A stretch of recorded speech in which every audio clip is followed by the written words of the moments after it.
Hey, everybody. I'm back. It's been about 2 months since we last got together for a virtual mailbag, and I do apologize. But, as the great Richard Marx once said, summer came and left without a warning. I've been dealing with family COVID, vacations, work stuff. We just got a dog. So there's a lot of things going on that prevented me from sorting through your comments here at Kicking the Seat, which, if you're new to this series or even this channel, don't read the comments as me going through all the feedback that I get for Kicking the Seat, either at kickseat.com here on the Kicking the Seat YouTube channel or the Facebook fan page, or I guess the meta page now for Kicking the Seat. I answer everything. It saves me time from going in and typing individual comments and getting into these long diatribes and all this other stuff.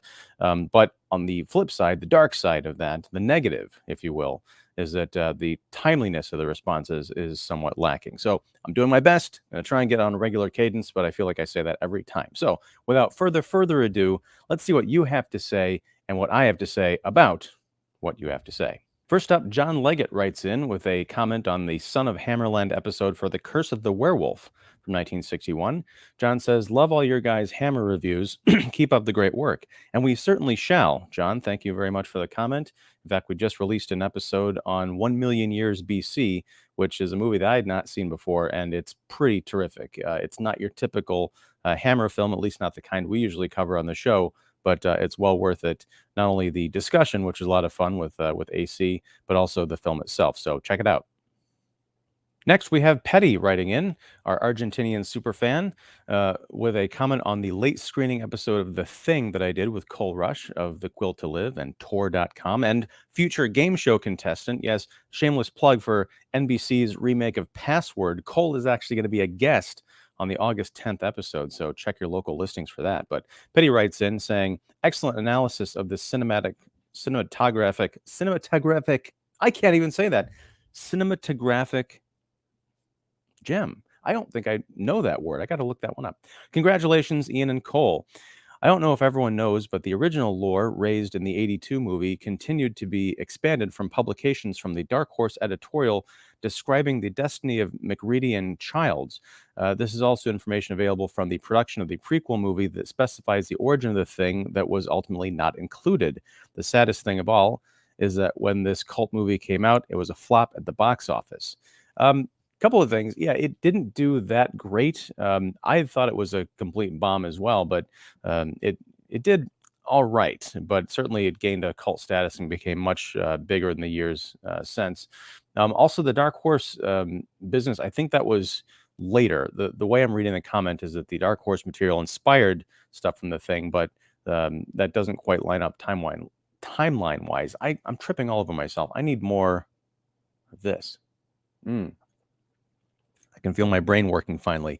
But yes, I didn't realize that they did a prequel comic, or I guess a comic talking about the fate of MacReady and Childs. I'll have to look that up. As far as the origin of the thing, I don't need to know. Some things are better left mysteries, which is another reason that the prequel, also called The Thing from I think 2011, definitely not worth a watch. If you feel like you're watching John Carpenter's The Thing and you just have to know what happened on that Arctic ice station where the dog runs out after the massacre that happened there and runs into Kurt Russell and all that, well, I don't know what to tell you except you don't really need that in your life. Now, I know there are people who are big fans of The Thing prequel. Actually, I don't know anyone who's a big fan of the Thing prequel, so that was a blatant lie and probably the result of the need for more caffeine. But I imagine there are people who are fans of that movie, and chacun a son goût, as they say, which is French, which is going to come in to play later in this very episode. So thanks, Petty, and we'll catch you later. I'm sure I'm going to be talking about you again, and don't read the comments very soon. Speaking of Horror 101 with Dr. AC, we have a comment from Horror 101 with Dr. AC. Aaron writes in with a comment on last episode's Don't Read the Comments from May. Oh my gosh, May? Actually, I think we did one in early June, so I'm not completely out of the loop. But Starship Troopers 25th Anniversary Appreciation raises hand. Well, AC, you are in luck because at the end of this month, in August of 2022, I am going to be talking to Cole Rush of The Quill to Live and THOR.com and the upcoming Password remake. about Starship Troopers. We're doing a page to screen episode on that. I'm actually reading Starship Troopers right now by Robert Heinlein, and I'm loving it. So I'm curious to go back and watch the film, which we'll talk about, in the actual episode, I'm sure, because the novel is very different in tone from what I remember the movie being. So we'll have to see how that all shakes out. But yes, very soon, very very soon. Don Shanahan, fellow Earth's Mightiest Critic, writes in on the So Long Superheroes video I did, where I announced my year-long moratorium on superhero content.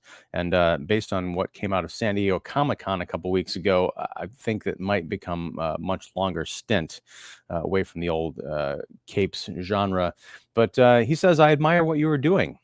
Thank you very much, Don. And also, thank you and the other Earth's Mightiest Critics for stepping up to the plate in my absence of not watching superhero TV shows and movies, new ones going forward, I should say, for a year.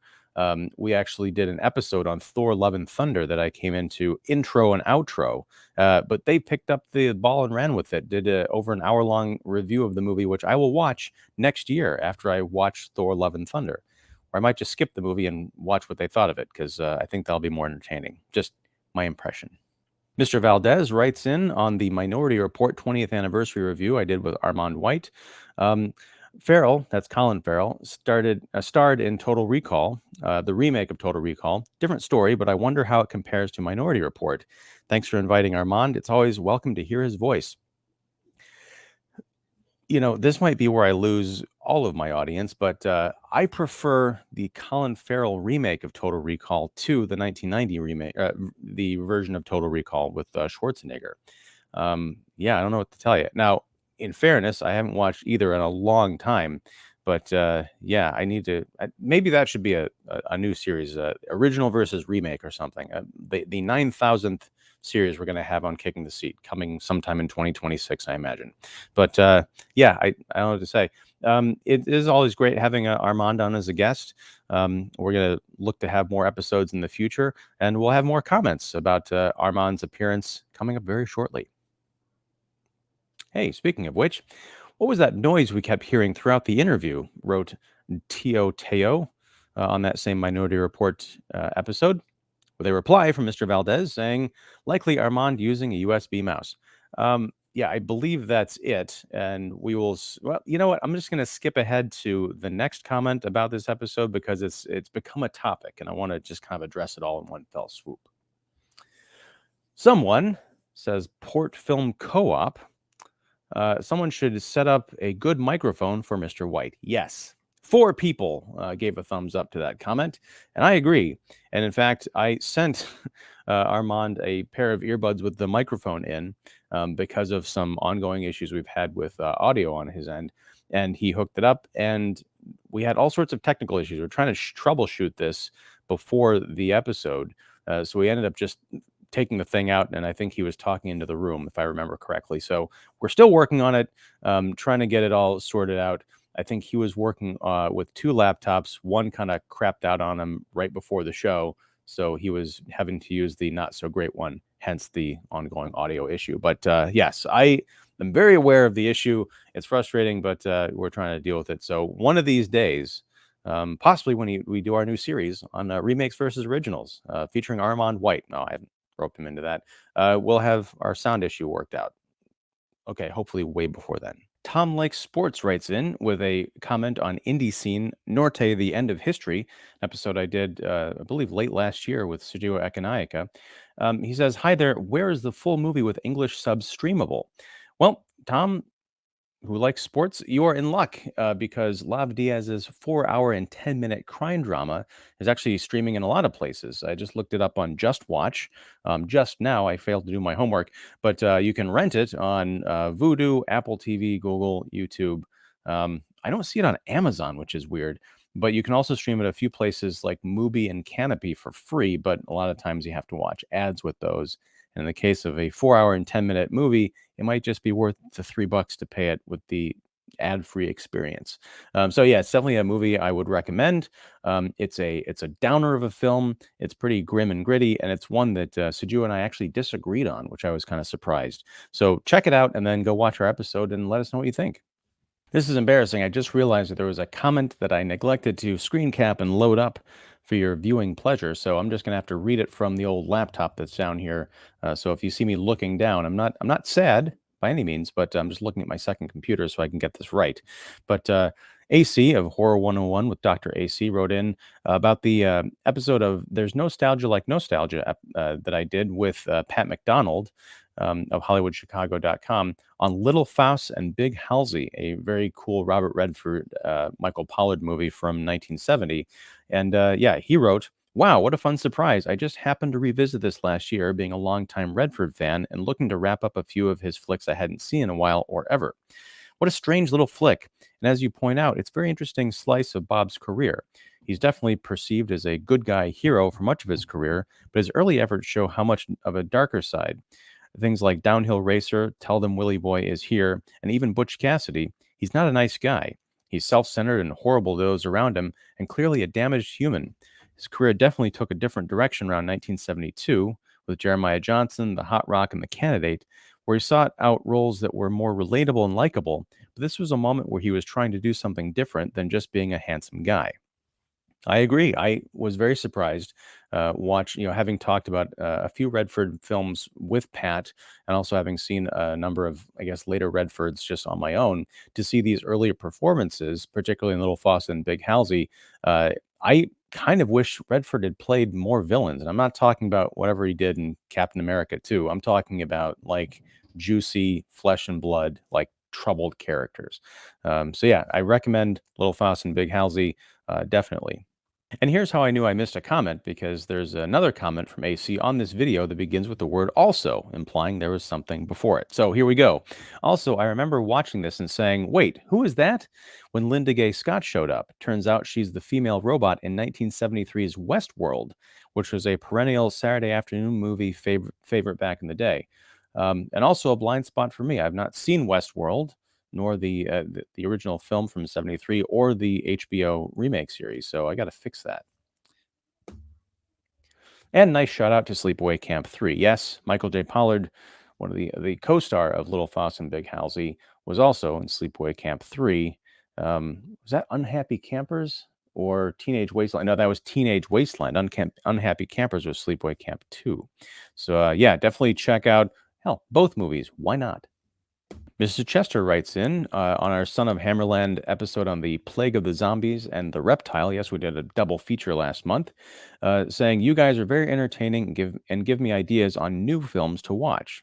New being in quotes, because Mrs. Chester, as with you, I'm finding that a lot of these older movies are newer to me, and some great discoveries that are far outdoing the modern movies that I'm frankly not watching a whole lot of. So yeah, thank you for that. Mr. Valdez writes in again on the Minority Report episode I did with Armand, adding to favorites. Listened to this one like 5 times and went back to listen to the AI discussion. Cheers. 5 times. Wow. If I could send you some kind of a virtual medal, Mr. Valdez, I would. Um, this came in like 3 weeks ago, so I wonder what your count is up to now. I hope it's not too much higher than 5, because you should get the gist of what we had to say. I hope you enjoy the AI discussion as well. And I'm not going to rag on you for listening to something 5 times. Certainly, I appreciate the views. I appreciate the enthusiasm. But I guess, sometimes, podcasts can be like music. You just listen to them, and the soothing rhythms of the speaker's voice gets you through the day, which I hope is the case here. Certainly. What am I even talking about? Mr. Valdez also wrote in on the same episode of Minority Report. De Palma's Mission Impossible does sound like a good idea for another podcast with Armand, and then says, or Carlito's Way. I really like that one. Those are really good ideas. I haven't watched Carlito's Way in a long time, or the first Mission Impossible too. So yeah, I'm gonna put those on the list and see what Armand thinks. So stay tuned. This one actually came in from David Wilt to the Kicking the Seat Metaverse fan page, or what used to be the Facebook fan page, regarding Tomcats. I love the movie Tomcats. It came out during the time when the first 2 American Pie movies came out. All 3 movies starred Shannon Elizabeth, where instead of playing a French teen girl who hooks up with a young virgin boy who is trying to score, she plays a policewoman who wants to get even with the jerk who treated like trash. What makes Tomcats such a funny comedy is, instead of having these teen boys, either 16 or 17, making a pact to lose their virginity, You have these guys in their late teens or early 20s making a pact not to get married. This movie spoof many people movies like those rose petal dream sequence from American Beauty, Mission Impossible 2, and The Graduate. The movie kind of feels like one of those characters in trouble with the mob type movies. In the film, the main protagonist, Michael, accidentally gambles away all his money and must find a way to come up with 51,000 bucks within a month. There are many funny scenes in the movie, like when Michael is with a blonde and they are making out and she says, "I want you to say three little words." And he thinks that she wants him to tell her that he loves her. I love the S&M girl, Jill. She is so great at painting herself as this seemingly shy, nerdy bookworm, and her grandma is so great at painting herself as seemingly sweet and kind elderly woman. The only thing I know about Tomcats is I think Jake Busey was in it. I remember him having some kind of a weird expression on his face during the trailer like 20 years ago. I had no idea it involved all this other stuff, like being a spoof of other movies and mob stuff and people owing each other money and S&M girls and Shannon Elizabeth. I got to check this out. So I assume this was a recommendation for the channel. So yeah, I'm going to mark that down as something to explore in the future. So thank you, David. Mrs. Chester wrote in on the recent episode of There's Nostalgia Like Nostalgia on Shaft, which I did with Pat McDonald.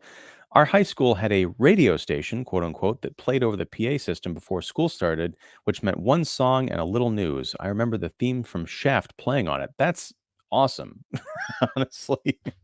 Shaft playing in a high school PA system. Good old days. Mr. Valdez commented on the Thor Love and Thunder live stream, which I mentioned just a little bit ago. I did not really take part in. So he said, in the chat, I brought up Loki giving birth to Fenrir. Made a mistake. Turns out it's Sleipnir that Loki gives birth to. I don't know what that refers to because I didn't watch the live stream. I'm not sure if that's the comics or the Loki TV show. I don't remember Loki giving birth during TV show, and I don't know if he was in Thor: Love and Thunder. So again, I'll have to find out next year and revisit this for some much needed context. AC writes in once again on the Ozploitation special. We did a double feature of Fair Game and Not Quite Hollywood. Two movies. One is an example of 80s Ozploitation, and the other is a documentary about Ozploitation, Australian exploitation films that I did with David Falley. He says, "Oh yes, let's jump on the Ozploitation grenade soon. I'm a huge fan of Not Quite Hollywood, and it would be a sacred task to work our way through most of the films listed, at least the horror and action flicks. I do, however, have to take issue with the notion that Tarantino took the idea from this movie and made a good movie because Death Proof, not a good movie." I need to revisit Death Proof. I remember it being really cool, but also really talky, and not necessarily in the way that I appreciate Tarantino's talkiness. So I'm going to reserve further comment on that until I revisit Death Proof. But yeah, I'm not going to say you're wrong or right because again, I'm reserving comment. Pandaloon writes in on the Academia Giallo episode of Stage Fright we did last month. Regarding the ending wink, the movie begins with Soavi pulling a joke on the audience. The first kill isn't real. It's part of the stage show. His next joke is on the cast. Corinne isn't to merely play dead. She is killed on stage.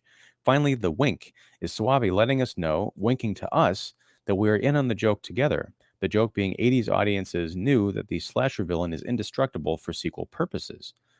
That's a fascinating point. I hadn't really considered it, and one of the many reasons for me to go back and revisit Stage Fright, a film that I had totally missed for the 30 plus, almost 40 years it was around, and as was I.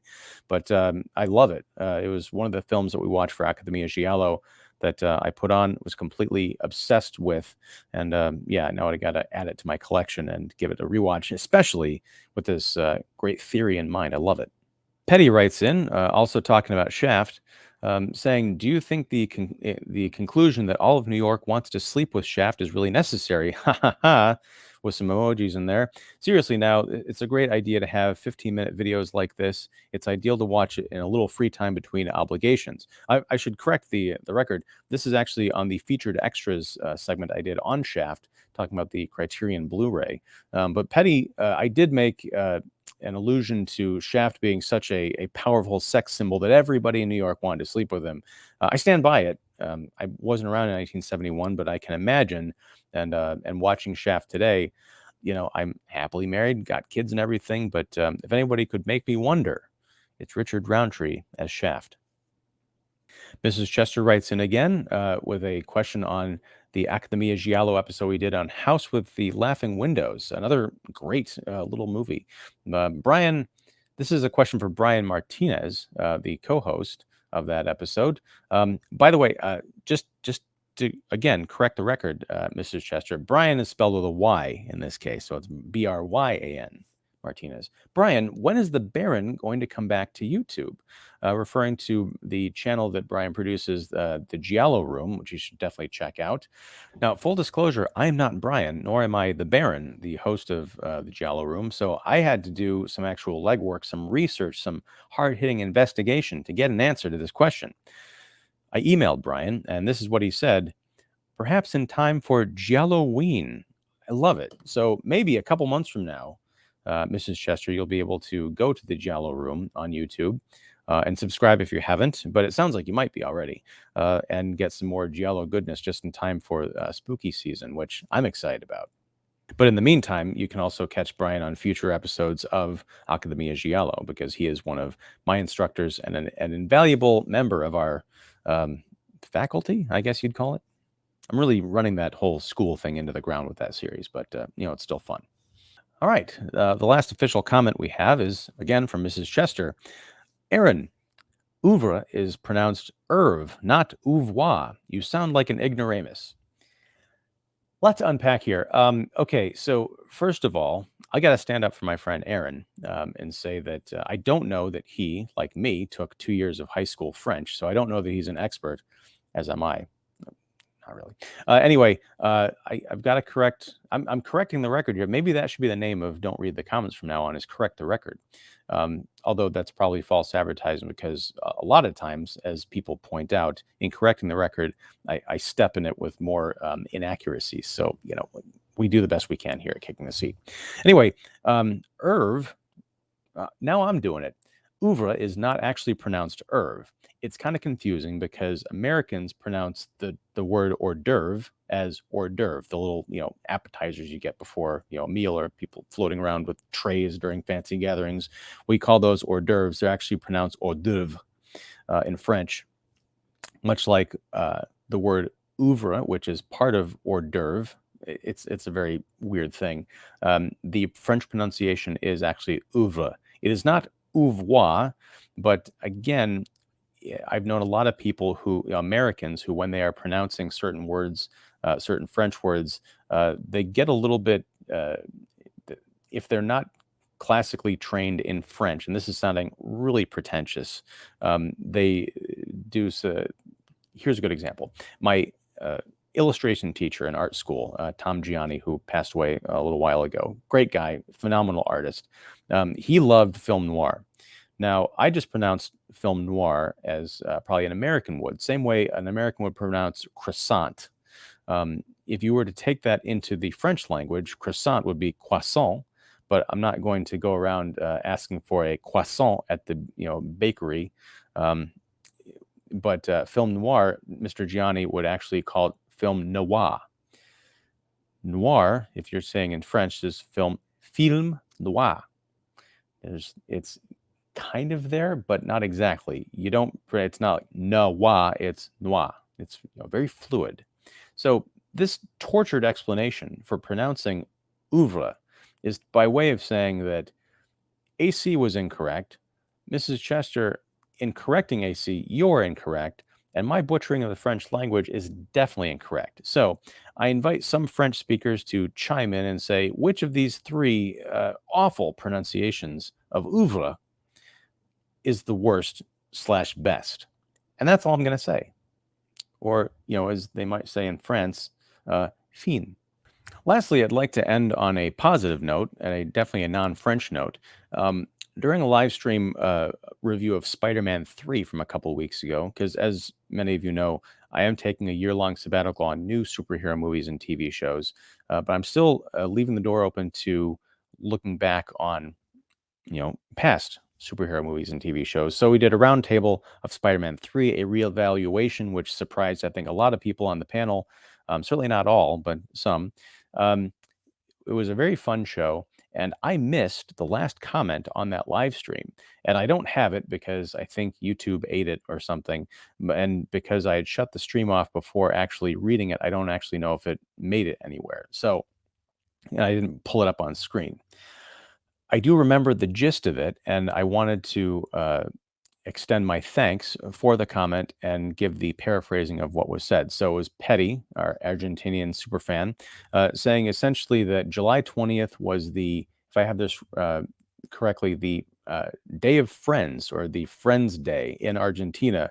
And Petty wanted to extend their thanks for the virtual friendship that we have, sort of the viewer to commenter to fan to content creator relationship with all the people on the panel.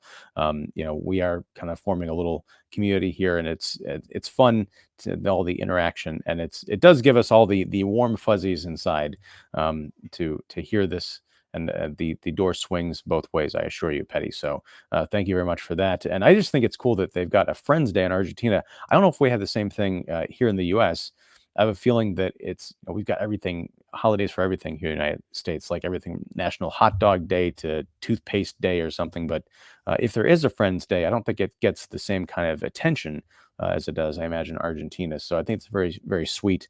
And thank you. And thank you for watching this latest and very late edition of Don't Read the Comments. If you've waited through the entire thing, again, I'm going to start handing out virtual medals one of these days. But yeah, if you want to have your comment read and responded to here in the show, all you have to do is leave a comment on the YouTube channel for Kicking the Seat, kickseat.com, the website for Kicking the Seat, the Kicking the Seat Facebook/Meta fan page. Although I don't check that often. I get notifications sometimes, but I'm so busy that YouTube and kickseat.com are the main places that I actually get to see things. But I do try and check in preparation for these shows. So replies are guaranteed. Customer satisfaction is not. I hope you like and appreciate what I have to say in responding, but I can't help it if you don't. But I do love it when you do. So thank you very much. Until next time, whenever that is, whatever that is, I have been Ian Simmons. This has been Don't Read the Comments for the Kicking the Seat YouTube channel. Please like and subscribe if you haven't already. And yeah, take care.